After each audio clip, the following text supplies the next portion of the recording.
G'day everyone and welcome to today's video in the Easter egg training series. In today's video, we're going to look at how to be a good pro at Easters. And obviously that's particularly important at Easters because it is a pro-am. So we're hoping that this video will give some pros some tips on how to actually make the best of the opportunity and how they can provide the best outcomes for the novices on their team. This video is probably most targeted at people like proing for the first time. So I guess people going to their second or third Easters but for the first time as a pro. But there should be something in here for older pros to learn from as well, or as well for novices to kind of learn what you can expect or should expect from your pro and what it's okay to ask for. So let's crack into it. The first thing I want to look at is what is actually your role at Easters as a pro. What I don't think your role is to be the person who wins every debate, who knows every case, who can answer any rebuttal that's given to them and can just give an 80 every round. That stuff's nice, and for some people that might be their role. But I think the role of a pro is a lot more than just being a debate-winning machine.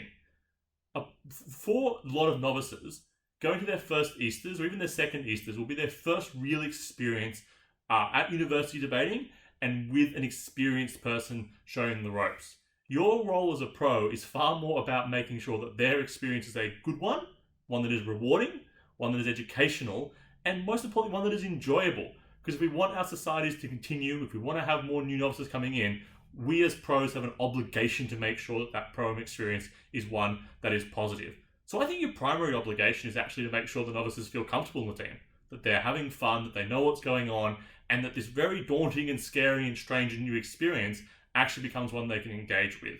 So to pros who are a bit nervous about proing for the first time, don't worry about knowing the case perfectly. It is okay to not win every debate, and it is okay to say, I just don't know the answer to that. Let's work it out, or let's see what happens in the debate. Because your novices are going to feel more comfortable and confident then as well if you're being honest with them. But I think it also means that the overall experience for them as novices is one that is better because you're focusing on that rather than necessarily focusing on demanding strong debating outcomes from them.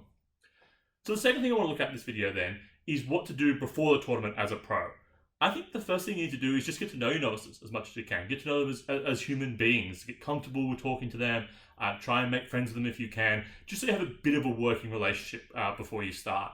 That can look like obviously doing debate preps with each other, but even going out for coffees or having Zooms or things like that to just try and I guess sort of break down a few of those like barriers at the start as much as you can. So when you get to Easters, you kind of have an idea how each other works and you're kind of already comfortable with each other.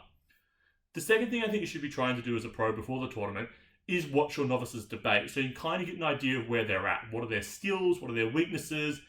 Where do you think they need to improve? But most importantly, where do they want to improve? What's their big focus? And maybe they know the answer, or maybe that's something you have to work out together.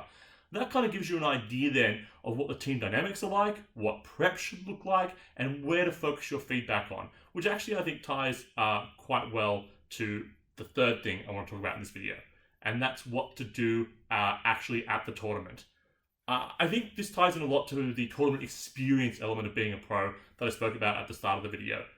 I think you want to do things like introduce your novice to lots of people. Hopefully as a pro, you know lots of people at Easters, so make sure they're meeting other pros or meeting other novices and getting to know people so it becomes more of a community aspect and everyone's making friends.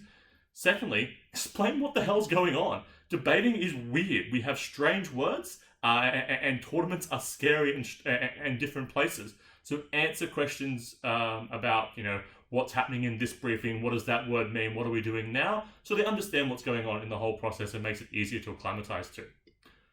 The third thing I think you should be doing, and I guess this gets more into the actual debating aspect, is providing, a feedback or a debrief to your team after every debate. And sometimes you have to, sort of weigh up if the team maybe needs to have a break after a debate before doing it, or sometimes I personally prefer to straight after the feedback with the judge, have a 5-10 minute sit down. And what you want to do in that is kind of process the feedback that was given to you, sort of assess how the debate went, talk about things you can all work on, or things, and importantly, things that everyone did well. And this should definitely be a self-reflective exercise too, so make sure you have things that you want to improve from that debate and that you think you did well, and as well for the novices, and celebrate the successes. When someone does something really well in the debate, make sure you lead with that so they feel like they've done something good and that they've achieved something in that, because almost certainly they have.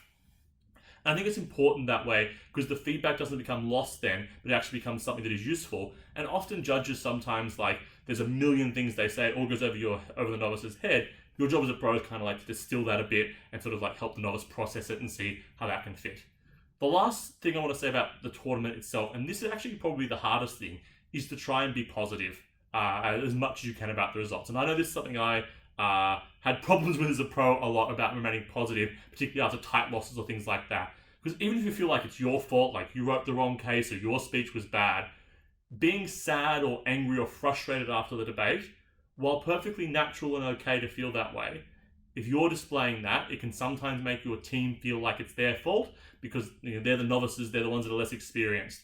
So try and remain positive. Try and focus on the good elements as much as you can. And sometimes that means you need to walk away for a few minutes after the debate, calm down, then come back. Or sometimes it means apologizing afterwards if you've had a little bit of an angry outburst. But try and stay positive. Focus on the good things. Make sure the experience is an enjoyable one. The last thing I want to talk about in this video then is actually what to do in prep, because I think this is can be a difficult part of proing. And this, I think, does tie back to what you do before the tournament, because you should be doing practice debates and sort of getting a handle on how prep works and working out what works best for you.